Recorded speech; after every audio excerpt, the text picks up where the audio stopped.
This is Fred Beck and Fred Fighting, proudly sponsored by and by Fight Store and joined by Joe Fournier over Zoom. Joe, it's nice to see you, mate. How you been? You too. I'm all right. I'm all right. Just got to Miami When you in Dubai like a few 3 or 4 days ago? 24 hours ago. It's What, on a quite a private long. jet? Nah, I flew on Emirates. They started a flight, but their first class is better than any private jet. You know, you get your own suite, shower, so it's all right. It's like an apartment in the air. What's first class like then? How good is it? Yeah, it's really good. Yeah, it's expensive, but it's good. You get your own shower, you get your own suite. You know, they caviar, champagne, the works all the way. It was 16 hours it took to get here, straight one shot. But does it feel like 16 hours though? Does it really feel like that? Or does time just fly? Nah, you watch a movie, there's some music, you eat 3 or 4 times, you have a few glasses of wine, bit of champagne, caviar, mess about, sleep, and then you're there. Doesn't sound too bad. So the reason I got you on here is I saw your little video you made. I think you put it on Twitter and Instagram stories about you calling out KSI. How did Yeah. that come around, Joe? To be honest with you, I called out all of them because I was obviously back in the day when I was fighting on Triller and Jake was fighting on Triller. We were, set up really to fight each other. Snoop Dogg called him out to fight me. The people from Triller wanted it. Everyone wanted it, but he swerved me super hard. I called him out to his face in Atlanta, backstage. I think it got leaked. And they gave it all the big talk, but when it came down to really fighting someone that can actually throw a jab across, and hold their hands up, they don't really want to do it.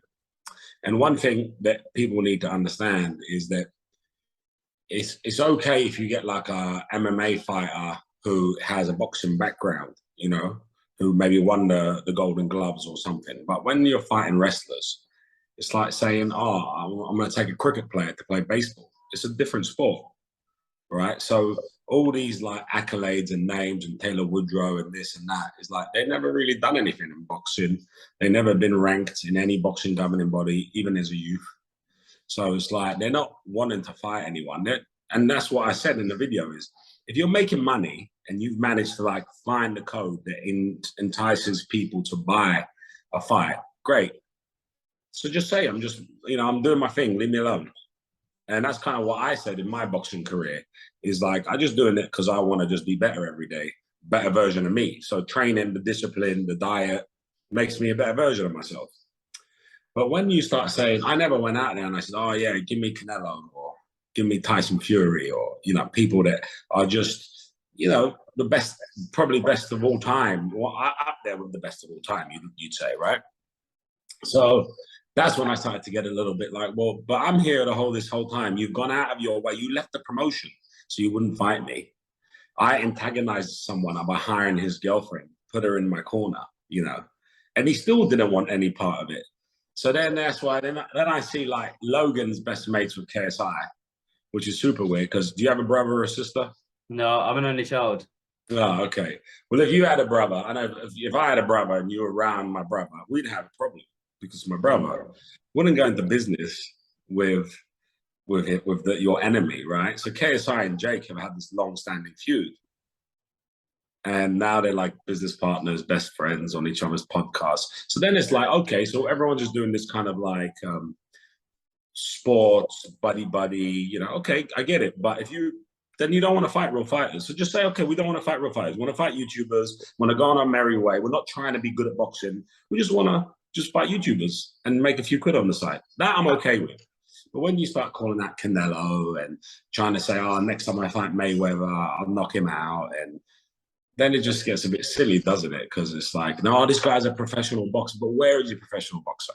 In Honduras. And people say, oh, yeah, but you got a padded record. Yeah, but so did Mike Tyson, right? Look at my first 6 opponents, look at Mike Tyson, same thing, right? Because that's the point of boxing is you got to get the nerves out, the butterflies out. Real boxers, everyone does it. So, but at least they're boxers. At least they've had boxing fights. I didn't go get cricketers and go and say, yeah, we're going to box now. So then I just kind of got a bit irritated. I was like, all right, well, if any of you want to fight, I'm available at all times. I can go down to 170 pounds. I can go up to 205 pounds, like when I fought David A. I can do it all. I'm available at 3 weeks' notice. I'm available at 3 months' notice. It doesn't make any difference because I know when we're in the ring and we're boxing, you're not going to do anything. You're not going to hit me. It's not going to hurt. You have no power. None of them, right? You just you're YouTubers. Same way, if you gave me a camera now and you said, go do a YouTube video, I wouldn't know where to start. If I'd done it for a year, I'd be a bit better. If I'd done it for 2 years, I'd be a bit better. But you're not going to be better than a guy that's done it for 20 years. Same way, I'm never going to be a better YouTuber than Logan Paul or KSI. Right? Same thing. It's just repetition of in any skill you do. Remember, I was a professional basketball player, right? So I wouldn't go to LeBron James now, having not played in 15 years. Oh, come on, LeBron. I reckon I can beat you. So I called him out. Then I think KSI, out of all of them, KSI has the most balls, right? He's the most one that actually trains. Like, I know his coach because he coached, that he was in David's corner. You know Alexis then? Sorry? Alexis, that's the name of his coach. Yeah. And like, if you look at Alexis, like London Shoot Fighters, they have got a real history of having amazing MMA and boxers, right? Michael Venom Page, you know, there's got a bunch of them, right? They've had UFC champions, they've had Bellator champions. And I know that, Jim, because I grew up in Hounslow. They're in like Park Royal, I think, where they used to be. So they don't mess around. Like, they've sent some guys to, when I was fighting years ago in London, training London, they've sent some guys to spar me, where I remember leaving the gym thinking, God damn, that was some real sparring. You know, they bashed me up a little bit, to be fair. So I know that KSI is training real boxing, because they wouldn't do this. They wouldn't lie to him. Do you understand? They're real fight coaches. They don't care. They have money. The gym's a success. They've got loads of champions. So if they're going to be in someone's corner or they're going to train someone, they're going to make him do all the training. So I know, I fight KSI. He's got cardio. He can take a punch, because those guys ain't going to take it easy on him because he's a YouTuber. And I know that he's probably got some confidence, because he has been probably in the ring with Michael Venom Page, who's a great boxer as well as an MMA fighter, right? Who's hard as nails, who's slippery. So he's definitely going to have a lot more than the other guys. And that's just such a coincidence that he's the only one that's really stepped up and said, or through his manager, said, look, actually, it's a fight we'd look at, because at least Joe was a top 10 contender. At least Joe was a WBA international title holder. That's the same belt, by the way, Buatsi has, the Olympic bronze medalist, who's now ranked number 1 or 2 in the light heavyweight division. So you're talking this a real belt. It's not some joke Mickey Mouse like, oh, you know, IBU or some random letters. So for him to say that, I was like, fair enough. At least he's got some balls. You know, it happens. Obviously, he's going to be the Brit that's going to step up to the plate and have some balls. Now, you know, Logan and Jay, they're just going to run away and hide and have these fake wrestling, boxing fights that don't really mean anything, you know. But I was kind of surprised, to be fair, about KSI. And that means that Alexis, who's seen me fight, you know, he's seen me fight live. My last fight, he was in the opposite corner, thinks that he can beat me. So fair enough. Maybe he can. I don't know. I'm 39 years old now. But I will still want to challenge him, because obviously if I beat KSI, then Logan and Jake have nowhere to hide at that point. They got to take the fight. So do you see KSI as a sort of stepping stone then to get to Logan and Jake? Is that your point? No, because I think he's the best one out of all of them. I think if they all fought, he already beat Logan. And I think Jake ducks him all the time. Tries it like, look, let's just, like everyone says, you know, oh, you've only got 200,000 followers, but I'm the only real boxer. How many followers does Hazim Rahman Jr. have? None. Yeah, I think he had about 30,000 before Right. the fight got announced. And now they've shot up since the fight with Jake got announced. Right. So he's got none, right? Let's just zero, okay, basically. So why avoid me? Right? I would take less money. I'm ready to go at any point. I wouldn't pull out. I'm at the right weight. I can make any weight. You know, when I fought Raycon, no one knows this, but I had to cut 16 pounds the day before the fight because he came in so light to make we agreed a weight. He came in way lighter. So I can make any weight you want me to make with a day's notice. So they talk about, yeah, but you ain't, but why not me? It's because they know that I would come for real. You can't bribe me. You can't pay me off. You can't make me fall down or not try hard and give me a bonus the next day. I'll tell you to fuck off. So therefore, they don't want to fight me, because when you come in and fight me, you're going to fight for real. Even if you win, you're going to have to go through it. You're going to have to go through the process of being pushed to the limit, even if you win, right? Because I know that I can fight, for real fight. I can fight in the street. I can fight in the ring. I can fight anywhere you want to fight. I don't mind. Yeah, I'm hard as nails. So whatever you do, it's like kind of fighting their Nate Diaz character. Yeah, where you just know you're going to have a fight on your hands, win or lose. And I know they're not fighters, are they? They're YouTubers. They make videos. It's cool. I respect it. I think I follow Jake Logan Paul on Snapchat. He cracks me up every day. I think his social media stuff is hilarious. I actually like his social media persona. I don't know him personally. It's really cool. Same with KSI. He cracks me up when he will tell the thing where it make me laugh. I watch that for hours. It makes me laugh, you know? So I respect their trade in their world. I'm not disrespecting who they are as human beings. I'm just saying, you're now saying you want to fight a boxer, but you're all pussying out fighting the boxer. Yeah? Why? And I'm not telling them, okay, go fight Dimitri Bivol. No, I get it. But if you look at me, I'm towards the end of my career. I'm a nightclub owner, businessman predominantly. I got more money than all of them put together, right? So if anyone's sleeping in silk sheets, it's me. Yeah? And at the end of the day, it's like, so you got the best chance of beating a world ranked contender with a public profile, been in the news for years, everyone knows we've had 2 TV shows, done it all, right? So come and fight. Come fight the old man. Little young whippersnappers. What? It's got to happen. Mams Taylor says he's down. Well, not down for it, but Mams Taylor, KSI's manager, says he's interested. So there's a chance. You got to make some videos on it. You got to keep. But Mams Taylor's a real guy. Because that's the thing that I told you. The KSI camp is different to the other camps. The other camps, they're all just trying to get 10 and 20% every time their boy fights. And they don't want him to lose. And it doesn't matter if he fights my grandma because they're all desperate for that payday. Every time Jake fights, all these little rats around him get little crumbs. Yeah? So they're just going to say, Jake, no, don't fight him. Fight that guy. He hasn't fought in 65 years. He's 50 years old or whatever it is, or he's a wrestler. All these smart little people. Okay, cool. So keep your little scam going and mind your business. But don't say you're boxing. Don't do that. That's not boxing, right? Don't get knocked out clean, like knocked back on the ropes clean, and then your opponent stands still and does nothing about it. What boxing fight have you ever seen where Taylor Woodrow knocked Jake through the ropes and then just looked at him and was like, oh shit, I'm not going to get my bonus if I do anything about it? You know? That's what it looks like, right? It did baffle me when Tyron Woodley knocked Jake through the ropes, and all he did was this, kind of wave his hand around and didn't do anything the rest of the round. Do you not think that's a bit weird? Like, let's just say, like, as a world level, as an amateur boxer, you knock someone through the ropes, the adrenaline, the crowd. Why would you start and stand still?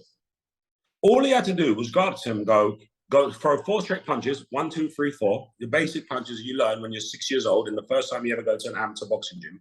The rest stops the fight. Why would you not do that? You don't even have to knock him out. Just flurry him. But I don't believe that fight. I don't believe that fight was scripted at all. There's no way that I don't think it was scripted or set up or anything like that. That was the real fight. But why did Tyron Woodley just follow up? Why did you just pause for a moment? But you're just contradicting yourself, because if there wasn't some conversation along the way where someone had to do as they're told, yeah, why? You answer me. You tell me, why would you not finish him off? I think see his eyes in the back. Inexperience on Woodley's part. What? I think it's down to inexperience on Woodley's part. UFC world champion doesn't know how to finish it's a different sport. That's MMA and it's boxing. Right, but you still, when you smell blood, if you give me 4-ounce gloves and I hit a UFC fighter in the face and he's buzzed up against the cage, what do you think I'm going to do? Jump on him. You do that in any sport: white collar boxing, amateur boxing, WSB boxing, world level boxing. 1-0 boxing. You watch any of my fights, you watch one at the O2 Arena, as soon as I buzz the guy, I'm on him like a rash. I ain't waiting for him to come back and, let him get Gary Sports, because have you boxed before? Yeah. Have you ever been buzzed really hard? Have you ever just taken a clean one? Yeah. Right, so what happens? You kind of lose your vision for a second. You get a little dizzy, right? Your eyes kind of go in the back of your head. Your legs go a little jelly-like, yeah? So in that 2-3 seconds, which if you fought in the UFC, if you're bare knuckle, Thai boxing, any type of sport, glory, anything, you know that the other person has felt that. So your natural intuition, having felt it yourself, means that I've got 2 or 3 seconds, 4 seconds, 5 seconds to even without that person responding. Yeah, it's an inherent thing. If you look at the Tyron Woodley, you're trying to tell me he wasn't aware he buzzed him. He was aware, but he was aware. I think, in all fairness on Tyron Woodley's part, if you do look at his UFC career, he was always quite hesitant to get involved, especially at the back. I think the back end of his career, he was quite hesitant. But I don't believe on a Showtime Sports card, they would have anything about scripting fights. That's just my opinion. I know I'm going to stay non-biased, but I think on a Showtime card, one of the biggest promotional companies in the world, especially for boxing, I don't believe they'd script a fight. Listen, you'd be surprised that stranger things have happened in the sport. As we've seen in the last week in boxing. Right. So there's a lot of things that go on. There's a lot of things that go on in boxing, in any sport, in cricket, in football. Look, you just said that, right? Do you remember when, what was the football team? AC Milan, wasn't it? They were bribing the refs. One of the best teams in the world, won the Champions League, done everything, and they bribed the refs in Italy, and they had to get them out of the division. Who would have ever said that happened? But you can't tell me, because you never, like, it's one thing when, do you watch the Canelo-Bivol fight? Yeah, I saw that. So when Bivol hits Canelo ain't buzzed. He's felt it, but he's still got his wits about him. So Bivol, rightly so, you kept his reach and keeps throwing straight punches. So I'm not saying that Tyron Woodley should have gone in the willy-nilly, because maybe he could have got caught. But all you had to do was throw another jab. He did nothing. He stood still in the middle of the ring until he got back. Got his wits about him, and then lost on points. Super controversial, you know. But fine, whatever. And these are the things that I know. That's why they avoid me, because they know once I buzz you like that, I'm running left hook to the body, left hook to the head, right hand down the middle, and you're asleep. He's through the ropes on the other side. So they just don't, they wouldn't want to fight a real fighter. And I just think it's weird that, oh, let's fight Tyron Woodley again. It's getting a bit coincidental, this guy, you know? And if you think about it, let's say you made like, what was his biggest payday in the UFC? Tyron Woodley. It was probably the UFC, because I was going to say UFC 200. I can't remember. It might have been Darren. I'm trying to think of the biggest names. Because UFC... What's the most money he earned in one fight? I don't know. Let's say 200 grand probably, right? Let's say 300 grand.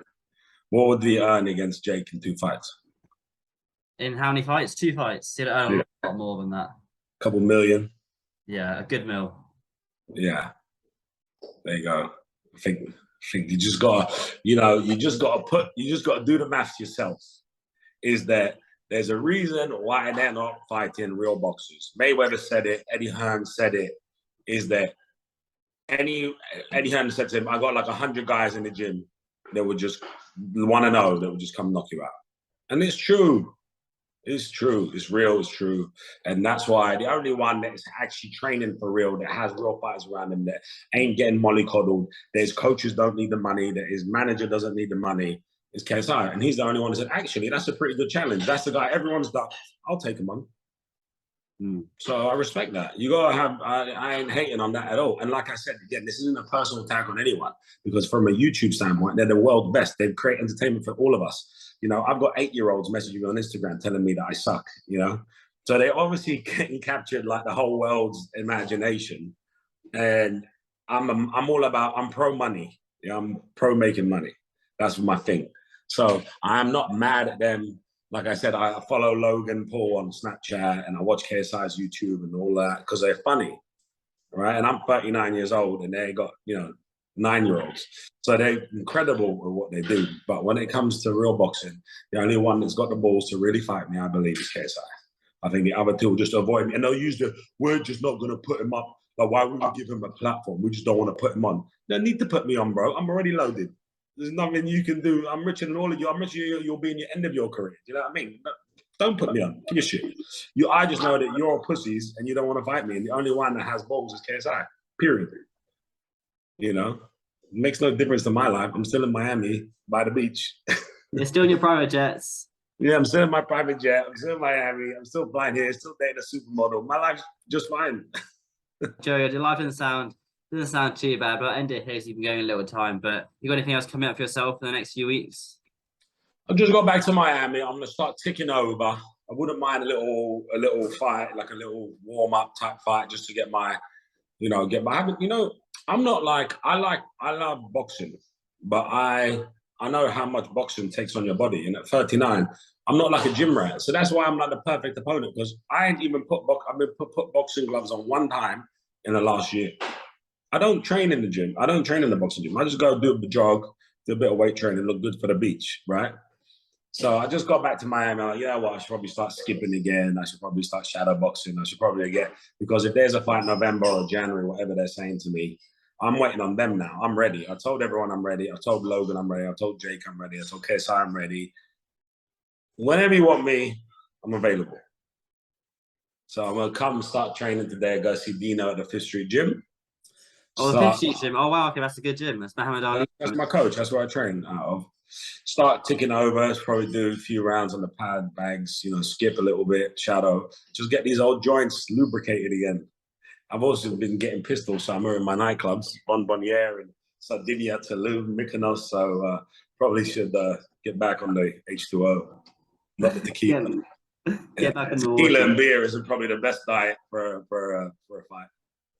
Yeah, they wouldn't be giving you tequila in the corner of the fight. Unfortunately, it would be water. But Joe, that's awesome to speak to you. I'm sure we'll do another one of these very, very soon. But thanks so much for the time. I'll put your Instagram link in the description. But I'm sure. Yeah. Thanks for the time, mate. I just want to say, before you called me, Fred, after you called me, I looked you up, and I think it's really impressive what you're doing as a young entrepreneur. And the only reason I even took this interview, because I don't do a lot of these, is because of you started so young and you really gained traction. And I like the hustle, reaching out to me and wanted to do it. So I have a lot of respect for you. I hope one day I'll see you on the big lights, and keep grinding, man. Oh, hell yeah, Joe. One day I'll be in your nightclub. Okay, can't wait. That's awesome. It means a lot. Thank you so much. Right. I appreciate it. Thank you.